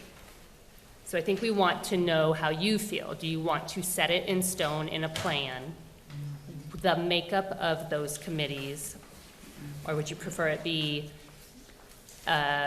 committed to in a resolution, the direction we want to go with the committees? Given that it's so hard to get volunteers, I think that using language that, this is the body we expect, it's not limited to it, but it might not include it. Okay. Okay. Because we don't know how it's gonna turn out. We definitely don't wanna hold off a committee if we don't have this particular role filled. We still wanna move forward as best we can. I think there's arguments for both. I like binding, but I also like the flexibility of a resolution. So I counted, I'm sorry, go ahead. No, I counted, I've there's done. 21 folks here, so the first 10 of you are on one of them. And the other 11 I like the idea of a resolution, which is essentially explaining the intent of what we want, but then that gives the committees some latitude with what they have available to make those decisions. Yeah. That's good.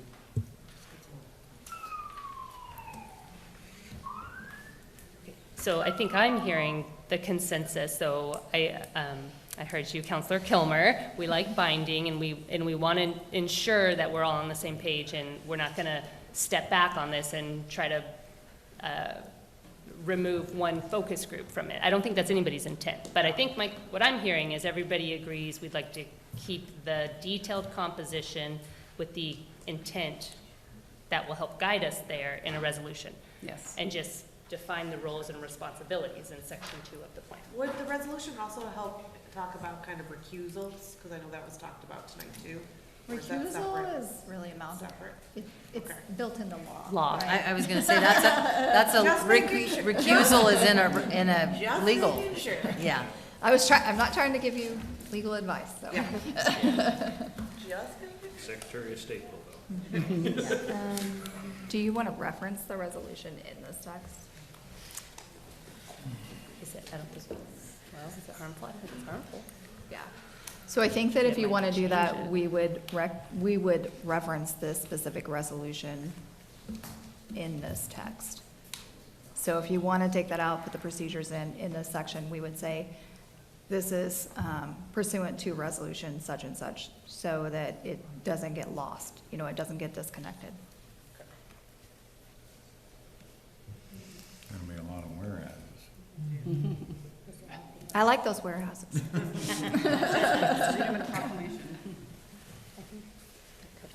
I think that covers everything. Do you feel better? Do you feel like we've made any progress? Do you feel like we're spinning? I think you should probably ask me that tomorrow. I am just really, I just want to see this happen. That was my pitch, for a long time. Since and 2012. Yes. So- Not Long to be time to nosy- wait. Not to be nosy, but when do you retire? I have 8 years left, and if this isn't done, I'm sorry, I'm passing it on. Okay. Okay. Thank you. Somebody say the Okay. big word there. Meeting adjourned, right? Meeting adjourned. Thank you. Thank you, everyone. Have a happy, safe holiday. Drive home safe.